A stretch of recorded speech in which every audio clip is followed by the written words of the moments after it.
Finally आ चुका है dragon ball दाइमा का 13वां एपिसोड। एपिसोड की शुरुआत वहीं से होती है जहां से पिछला एपिसोड खत्म हुआ था। गोमा हैरान और परेशान था कि बाकी लोग फर्स्ट डीमन वर्ल्ड में आ रहे हैं। गोमा देगासू से पूछता है कि हमारी सारी आर्मी यहाँ पर आ चुकी है। तब देगासू से बताता है कि सारी तो नहीं पर आधी से ज्यादा आ चुकी है। इसका मतलब गोमा गोकू और वेजिटा पे पूरी ताकत से हमला करना चाहता है, और करे भी क्यों ना। उनने तामागामी नंबर 3 और तामागामी नंबर 2 को हराया है और यही रीजन था कि वो रिस्क ले ही नहीं सकता था। तो वो देगासू को ऑर्डर देता है कि वापसामा को डिसेबल कर दो, और ये सुन के मानो तो उसके पैरों के नीचे से जमीन निकल गई हो, क्योंकि जब से वापसामा को बनाया गया है उन्हें आज तक डिसेबल नहीं करा गया। पर गोमा जानता था कि अगर वापसामा को डिसेबल कर दिया तो गोकू और बाकी लोग वहाँ पर नहीं आ सकते। देगासू बहुत ज्यादा डरा हुआ था, पर वो और कर भी क्या सकता था। तो वो गोमा की बात मानकर एक अंडरग्राउंड बेसमेंट में जाता है। ये जगह थोड़ी स्ट्रेंज थी, जैसे मानो पूरा डीमन वर्ल्ड ही यहाँ से कंट्रोल हो रहा हो। अब देगासू उस लीवर के पास जाता है जो वापसामा को डिसेबल कर देगा, और पता नहीं क्यों ये बहुत ही ज्यादा डरा हुआ था, और वो खुद से बोलता है कि मुझे ही क्यों चुना गया ये काम करने के लिए। कुछ तो ऐसा रीजन है जिसकी वजह से वो ये करना नहीं चाहता। पर सुप्रीम डीमन किंग की बात टालना भी कोई समझदारी की बात नहीं होगी। तो वो फाइनली उस लीवर को नीचे खींच देता है, और इसके साथ ही डिसेबल हो जाते हैं वापसामा। और इसके बाद वेदर पूरी तरह से चेंज हो जाता है, और देगासू भी डरा हुआ था। इसका मतलब इसकी वजह से फ्यूचर में कुछ तो बुरा होने ही वाला है। और दूसरी तरफ हमें दिखाया जाता है कि हमारे हीरोज की शिप फिर से खराब हो जाती है, और इतनी उलट पुलट के बाद तो हाइबिस को उल्टी भी आने वाली होती है। अब उनका इंजन पूरी तरह से खराब हो चुका था। तभी पांजी बोलती है कि कुछ भी करके कहीं पर भी लैंड करो। तब नेवा बताते हैं कि कहीं भी से तुम्हारा क्या मतलब है, क्योंकि हम समुद्र में गिरे तो क्रैकन का खाना बन जाएंगे।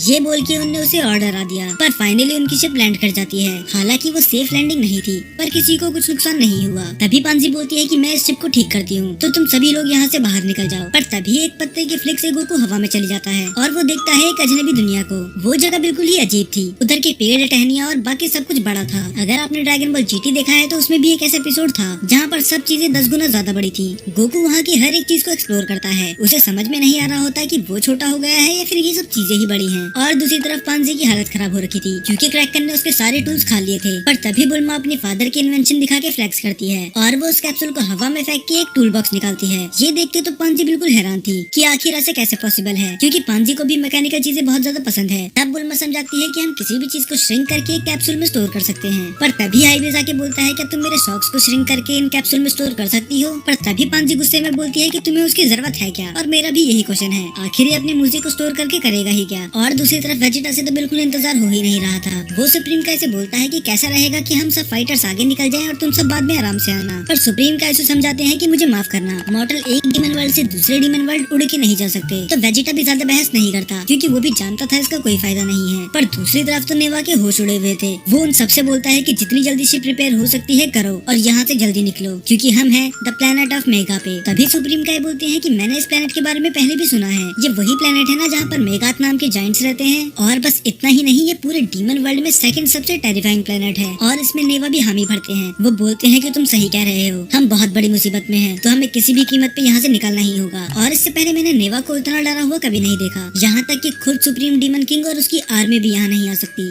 क्योंकि किसी में भी इतनी हिम्मत नहीं है कि इन लोगों पे कब्जा कर सके। तब गोकू आते हुए बोलता है कि आप चिंता मत करो, अगर कुछ दिक्कत हो भी गई तो हम है ना संभालने के लिए। तब ग्लोरिया बोलता है कि इससे फर्क नहीं पड़ता, हमें वैसे भी यहाँ से जल्दी निकलना ही होगा। तब पांजी हाइबिस की तरफ देख के बोलती है कि अगर तुम कुछ काम नहीं कर रहे हो तो मेरे स्टूल ही बन जाओ, कम से कम तुम कुछ तो काम आओगे। और उस बेचारे को पांजी का स्टूल बनना पड़ता है। फिर हमें सीन दिखाया जाता है फर्स्ट डीमन वर्ल्ड का, जहाँ पर अर्जिनसु बाहर का नजारा देख रही थी। जाहिर सी बात है कि वापसामा के डिसेबल होने के बाद अफरा तफरी मचनी ही थी। तभी उसके पास ग्लोरी का कॉल आता है, और वो उसे बताता है कि हमने सेकंड ड्रैगन बॉल भी कलेक्ट कर ली है, और जल्दी ही हम फर्स्ट डीमन वर्ल्ड में पहुंच जाएंगे। तब वो कॉल कट करके ड्रैगन बॉल की तरफ देखती है, और एक स्माइल के साथ बोलती है कि अब फाइनली मेरे पास आ चुके हैं तीनों ड्रैगन बॉल्स। देखना है कि आखिर ये ड्रैगन बॉल का यूज करेगी कैसे। फिर दूसरी तरफ हमें सीन दिखाया जाता है पांजी और बुल्मा का। बुल्मा पांजी की बहुत ज्यादा तारीफ कर रही थी, क्योंकि वो इस काम में बहुत ज्यादा अच्छी थी। तब बुल्मा बताती है कि मैंने भी अर्थ पे एक ऐसी ही शिप को ठीक करने की कोशिश की थी। मैंने लगभग पूरी शिप ठीक कर ही ली थी, पर मुझे इस पार्ट के बारे में कुछ समझ में नहीं आया, तो आखिर ये चीज है क्या। तब वो बताती है ये है माजिलाइट। ये एसिडिक वाटर के साथ रिएक्ट करता है, और ये 30 साल तक लगातार एनर्जी प्रोड्यूस कर सकता है। ये सुन के बुल्मा हैरान थी कि अगर ऐसा है तो ये तो बहुत वैल्यूएबल होंगे, है ना। तब वो बताती है कि ऐसा नहीं है, क्योंकि सेकंड डीमन वर्ल्ड का ऊपरी हिस्सा और थर्ड डीमन वर्ल्ड का निचला हिस्सा, ये दोनों ही पूरी तरह से मैजिलाइट से बने हुए हैं, और थर्ड डीमन वर्ल्ड से एसिडिक वाटर बहते रहता है, और यही रीजन है कि ये सन की तरह शाइन करता है, और इसकी पानी की कंपोजिशन से हम इसका कलर भी चेंज कर सकते हैं। तब पांजी बताती है कि ये खुद मैं अपनी आंखों से पहली बार देख रही हूँ। और ये दोनों आराम से ज्ञान की बातें कर रहे थे, और हाइबिस की तो पूरी हालत खराब हो चुकी थी। वो बोलता है कि अगर तुम्हारा हो चुका हो तो मेरे ऊपर से उतर जाओ, मैं अब और नहीं सह सकता। और वो दोनों ही वहाँ से उतर जाते हैं। काम तो उनका पहले ही खत्म हो गया था, बस उन्हें बातें करने से फुर्सत नहीं थी। तब ऑलमोस्ट से बोलती है कि अगर इसकी क्वांटिटी इतनी ही ज्यादा है तो क्या हम यहाँ से थोड़ा ले नहीं सकते। तब पांजी साफ मना कर देती है कि इस पे पूरा कंट्रोल गोमा का है, क्योंकि वही सुप्रीम डीमन किंग है और वो हमें कभी इसका यूज करने नहीं देगा। तब बुल्मा बोलती है कि काश थोड़ा मैं अपने साथ भी लेके जा सकती। तब पांजी बोलती है कि तुम चिंता मत करो, जब हम घर वापस जाएंगे तो मैं अपने डैड से बोलूंगी तो वो तुम्हें चुरा के थोड़ा सा दे देंगे। ये सुन के बुल्मा को यकीन नहीं होता कि आखिर ये लड़की है क्या। फिर हमें पूरे जंगल का सीन दिखाया जाता है और ये देख के हम बता सकते हैं कि ये कोई नॉर्मल जगह तो बिल्कुल नहीं थी, पर अपने गोकू को खाने से फुर्सत है कहाँ। वो सब कुछ छोड़कर वहाँ के फल खाने लग जाता है, पर तभी उस पे एक बड़ा सा हैमस्टर अटैक कर देता है और गोकू हैरान था कि एक हैमस्टर इतना बड़ा कैसे हो सकता है और वो उससे बच के भागने लग जाता है। वेजिटा बोलता है कि अब मजे करना बंद करो और उसे खत्म करो, पर गोकू मना कर देता है कि मैं एक जानवर को मार के क्रुएल्टी नहीं कर सकता। और वेजिटा का ऐसा मानना बिल्कुल नहीं था, वो बिल्कुल भी दया नहीं दिखाता और सबको मारने लग जाता है। पर वो हैमस्टर भी जिद्दी थे, इतनी मार खाने के बाद भी उन पे अकल नहीं आती और वो वेजिटा और बाकी लोगों पे अटैक करने लग जाते हैं। पिकलो और ग्लोरियो उनको शिप से दूर रखने का काम कर रहे होते हैं, क्योंकि अगर वो खराब हो गई तो ये हमेशा के लिए यहाँ फंस जाएंगे। और हाइबेज और नेवा तो बस छुप के देख ही रहे थे, वैसे भी वो क्या ही कर लेते। और कई बार सुप्रीम काई भी उस हैमस्टर का खाना बनते बनते रह गए, पर अचानक से ही किसी के पैरों की आवाज आती है और वो सभी हैमस्टर डर के भाग जाते हैं। तभी पिकलो बोलता है कि मैं चेक करके आता हूँ कि आखिर हुआ क्या। तभी तीनों गोकू, वेजिटा और पिकलो वहाँ पर देखने उसे चले जाते हैं और उन्हें अपनी आंखों पे यकीन नहीं होता। एक बहुत बड़ा सही जायंट उनके सामने होता है, पर तभी नेवा बताती है कि ये एक मेगा चाइल्ड है, जिसे हम अभी देख रहे हैं वो कोई और नहीं बस एक बच्चा ही है। ये सुन के तो गोकू और वेजिटा हैरान थे,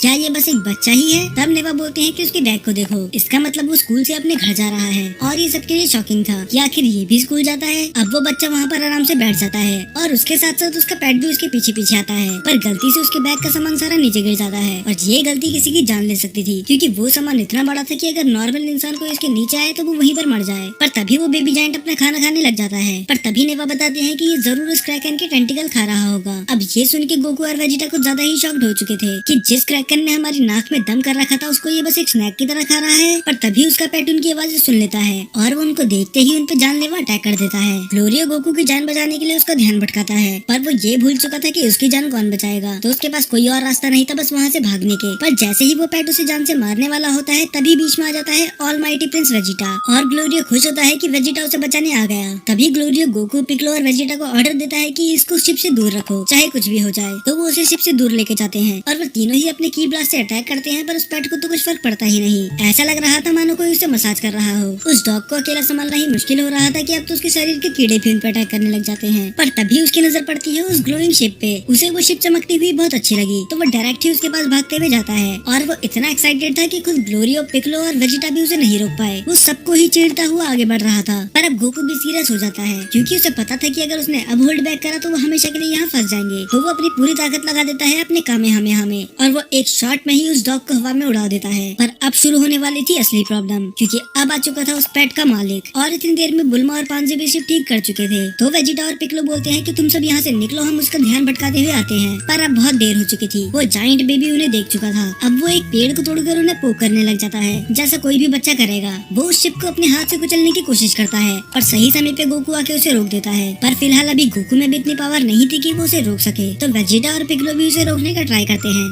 ताकि वो शिप को बिल्कुल भी डैमेज ना करे। और गोकू बेचारा तो उसकी किताबों के बीच में फंस चुका था और जहाँ पर मुझे लगा था कि अब गोकू भी सुपर सैयन 3 का यूज करेगा, पर ऐसा कुछ नहीं हुआ। वो बस सुपर सैयन का यूज करके अपने पावर पूल से उसे रोकता है। पर गोकू एडमिट करता है कि ये कुछ ज्यादा ही स्ट्रॉन्ग है उससे भी। तभी वो बच्चा गोकू को अपने पैर से कुचलने वाला होता है, पर ग्लोरियो किसी तरह गोकू को वहाँ से निकालने में सक्षम हो जाता है। वो बोलते हैं कि ये तो बहुत ज्यादा खतरनाक थे। तब नेवा बताते हैं कि ये तो कुछ भी नहीं है, अडल्ट मेगाथ तो उससे भी ज्यादा खतरनाक होते हैं। तब वो पूछते हैं कि अगर ये इतने ज्यादा स्ट्रॉन्ग है तो ये खुद डीमन किंग क्यों नहीं बन जाते, ये तो आराम से पूरे वर्ल्ड पे टेक ओवर कर सकते हैं। तब सुप्रीम काय बताते हैं कि ये थोड़ी पिछड़ी रेस है और ये जैसे रहते हैं ये वैसे ही खुश है। तभी वेजिटा को कुछ क्लिक करता है और वो बोलता है कि जरा रुको, तुमने कहा था कि ये सेकंड नंबर पे सबसे टेरिफाइंग प्लेनेट है, तो तुम्हारे कहने का मतलब है कि इससे भी वर्स्ट प्लेनेट एग्जिस्ट करता है। तब नेवा बताते हैं कि हाँ, वो है प्लेनेट गीगा, जहाँ पर गीगात रहते हैं और वो इससे भी कई गुना ज्यादा बड़े हैं, तो आप उनका साइज इमेजिन कर ही सकते हो। ये तो तय था कि ये जगह किसी को भी पसंद नहीं आई सिवाय गोकू के। गोकू को ये जगह फिर भी बहुत ज्यादा अच्छी लगी और शायद उसका मन करे तो वो यहाँ पर वापस भी आएगा। और अंधेरा होने के साथ साथ फायरफ्लाइज जैसे ही इंसेक्ट बाहर आ जाते हैं, जो इस पूरे प्लेनेट को ही रोशनी से भर देते हैं और वो सीन सच में बहुत ज्यादा अमेजिंग था। और इसी अमेजिंग सीन के साथ ये एपिसोड खत्म हो जाता है। अब नेक्स्ट एपिसोड में बहुत सारी मिस्ट्रीज बची हुई है कि आखिर ये फर्स्ट डीमन वर्ल्ड में जाएंगे कैसे, और आखिर देगासू इतना डरा हुआ क्यों था, क्या अनजाने में इनने किसी ऐसे शख्स को आजाद कर दिया जिसे आजाद नहीं होना चाहिए था, और आखिर अरिंसू की रियल विश है क्या। हालांकि उसने बताया तो ये था कि वो पूरे डीमन वर्ल्ड पे कब्जा करने वाली है, पर इसमें कोई शक नहीं होगा कि अगर वो अभी भी कुछ छुपा रही हो।